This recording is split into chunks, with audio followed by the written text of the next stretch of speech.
Okay. ఈరోజు మన అనుపమ ఛానల్‌లోని వీడియోస్‌ని చూసి రెడ్డి ఆంజనేయులు మా గ్రామస్తుడే మా తమ్ముడు. తను రియలైజ్ అయ్యి తన జీవితంలో తన డ్రైవర్ వృత్తిలో ఉన్న విశేషాలను చెప్పాలని నాతో కలిసారు. సో, ఇప్పుడు దాని గురించి మనం మాట్లాడుకోబోతున్నాం. చెప్పండి ఆంజనేయులు గారు. రెడ్డి ఆంజనేయులు ప్రధానంగా డ్రైవర్ వృత్తిలో ఇప్పుడు ఉన్నారు మీరు. సో, దానిలో ఉన్న లాభ నష్టాలు, మంచి చెడులు చెప్పాలని పిలిచారు. సో, ముందుగా చెప్పండి మీ డ్రైవింగ్ జీవితం ఎలా ఉంది? మీరు ఎలాంటి కష్టాలను ఎదుర్కొంటున్నారు?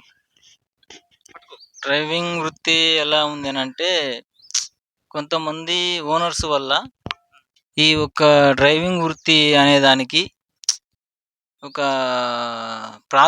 ప్రాధాన్యత అనేది లేకపోవడం చాలా బాధాకరంగా అనిపిస్తుంది. ఎందుకనగా కొంతమంది ఓనర్స్ వల్ల డ్రైవర్స్ చాలా ఇబ్బంది పడుతున్నారు.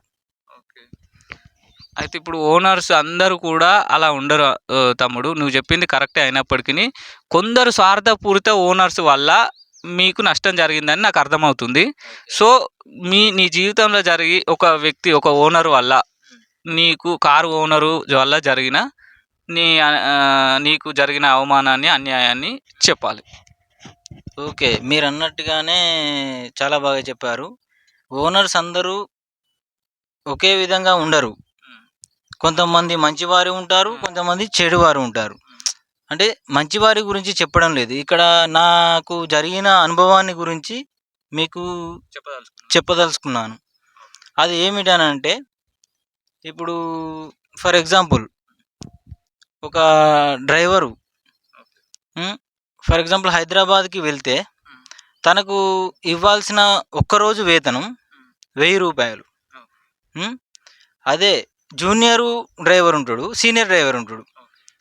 వానికి జూనియర్ డ్రైవర్ అనేవాడికి అవగాహన లేకపోవడం వల్ల ఈ ఒక్క కారు ఓనర్ అనేటోడు వాడిని తీసుకుపోవడం వల్ల చాలా చాలా యాక్సిడెంట్ జరుగుతున్నాయి. ఇప్పుడు మీరు చూస్తున్నారు సోషల్ మీడియాలో. అలా జరగడం వల్ల ఓనర్స్కి ఇబ్బంది కలుగుతుంది. అలాగే ఈ సీనియర్స్ డ్రైవర్స్ని తీసుకుపోకపోవడం వల్ల తగిన వేతనం ఇవ్వడం లేదు. వీళ్ళకి తక్కువ వేతనం ఇచ్చి మేనేజ్ చేసి ఇదొక ప్రాబ్లం క్రియేట్ అవుతుంది. అయితే ఆంజనేయులు గారు చెప్పేది ఏమిటంటే, కారు ఓనర్స్ 2 రకాలు, మంచోళ్ళు, చెడ్డోళ్ళు, స్వార్థపరులు. అదేవిధంగా డ్రైవర్స్ కూడా 2 రకాలుగా ఉన్నారు.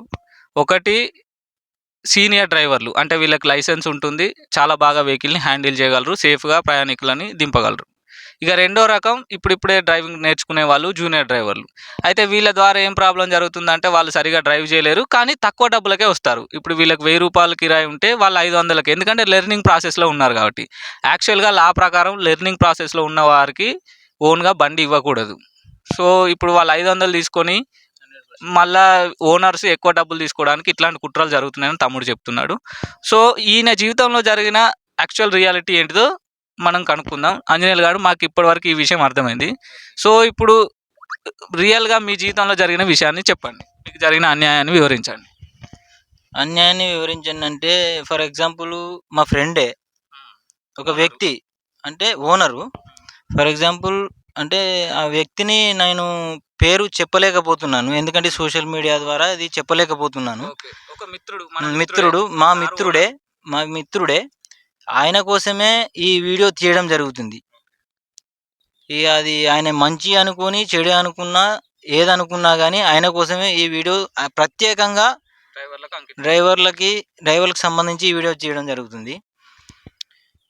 హైదరాబాద్కి ఈసీఎల్ ఐడియా మీకు తెలిసే ఉంటుంది. హైదరాబాద్ ఈసీఎల్, నన్ను ఈసీఎల్కి వెళ్ళి కిరాయికి వెళ్ళాలని చెప్పాడు. నేను వెళ్ళాను. దానికి నాకు ఒక రోజు వేతనం రూ. 1000 ఇవ్వాలి.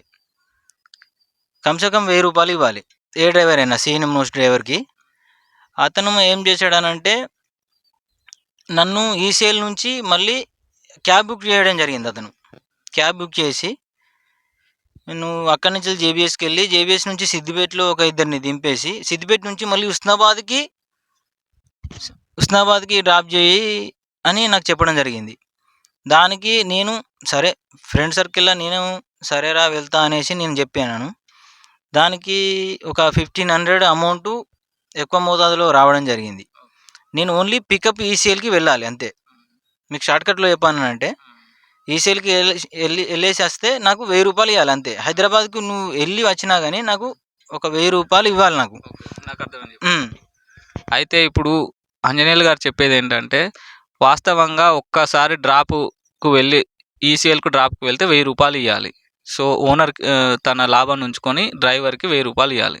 సో ఈ ప్రాసెస్ అయిపోయింది, ఆల్రెడీ డ్రాపింగ్ అయిపోయింది. తర్వాత ఆ ఓనర్ అనే వ్యక్తి అదనంగా ఇంకో మళ్ళీ జేబీఎస్కి పంపించాడు. యాక్చువల్గా ఈయన డ్యూటీ అయిపోయింది అక్కడికి హెచ్ఎల్ వరకు, కానీ అదనంగా అతడు మళ్ళీ కొంతమందిని పర్సనల్గా ఫోన్ ద్వారా మాట్లాడుకొని మళ్ళీ వాళ్ళని డ్రాపు పికప్ చేయమని ఫ్రెండే కదా అని ఈయనకు చెప్పిండు. సో ఈయన సరేలే అని ఆ ఎక్స్ట్రా వర్క్ కూడా చేసిండు. ఆ వెహికల్ తోటి ఎక్స్ట్రా టైము ఎక్స్ట్రా డ్రైవింగ్ చేసిండు. చేసినప్పటికి అతనికి ఆ కిరాయి వచ్చిన డబ్బుతో పాటు అదనంగా 1500 ఆ ఓనర్కి వచ్చినాయి. అట్లాంటప్పుడు ఒక 500 అయినా డ్రైవర్కి ఇవ్వాలి కదా, డ్రైవర్ కూడా ఎక్స్ట్రా కష్టపడ్డాడు కదా. సో డ్రైవర్ కూడా ఆ 1500లో 500 700 ఎంతో కొంత ఇవ్వాలి. సో మీరు డ్రైవర్లు అందరూ ఈ విషయాన్ని గమనించి ఈ సీనియర్ డ్రైవర్లకు కానీ ఏ డ్రైవర్కైనా కానీ మీరు ఎక్స్ట్రా వాడుకున్నప్పుడు ఎక్స్ట్రా మనీ పే చేయాలి అనే విషయాన్ని ఆంజనేయులు గారు చెప్తున్నారు. సో ఇంకా నేను మిమ్మల్ని అడగదలుచుకున్నా, ఈ ప్రాబ్లం అయినా ఇంకేమైనా ఉన్నాయా? ఇదే ఇంకా మీరు కంటిన్యూ చేయలేదు.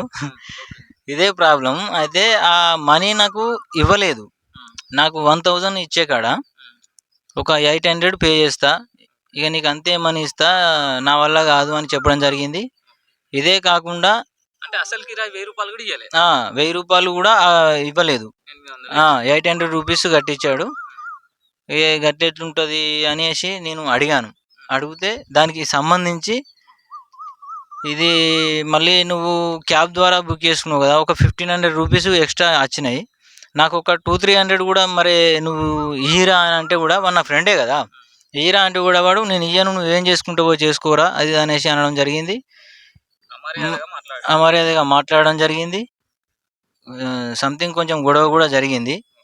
కానీ ఆ వ్యక్తి పేరు నేను చెప్పదలుచుకోలేదు. ఎందుకంటే ఇలాంటి వ్యక్తులు, ఇలాంటి ఓనర్సు వాళ్ళు కొంచెం మారి ఈ డ్రైవర్స్ని కొంచెం సరైన న్యాయం జరగాలని అనుపమ ఈ ఛానల్ ద్వారా నేను విజ్ఞప్తి చేస్తున్నాను. చెప్పండి. ధన్యవాదాలు ఆంజనేయులు గారు. ఒక అద్భుతమైన మీ జీవితంలో జరిగిన ఒక సంఘటన షేర్ చేసుకున్నారు. దయచేసి మా మిత్రుడు ఒక కారు ఓనరు, ఆయన ఈ వీడియో చూసైనా తప్పకుండా డ్రైవర్స్ బాధను అర్థం చేసుకోవాలి. మీరు ఓనర్స్ కాబట్టి మీకు ఎన్నో కిరాయిలు వస్తాయి. డ్రైవర్ ఎక్స్ట్రాగా వర్క్ చేసినప్పుడు డ్రైవర్ శ్రమను కూడా గుర్తించి ఆయన కూడా ఎక్స్ట్రా మనీ కట్టించే ఆలోచన చేయాలి. ఇది ఈ విధంగా ఆలోచించే డ్రైవర్లందరికీ అంకితం. తర్వాత ఓనర్లందరికీ కూడా ఈ విషయం మీద ఆలోచించి అవగాహనతో డ్రైవర్ కూడా ఎక్స్ట్రా మనీ చెల్లించాలని మా అనూప ఛానల్ ద్వారా మేము తెలియజేస్తున్నాం. సరే, ఇది కట్ చేయ, ఇక్కడికి అయిపోయింది.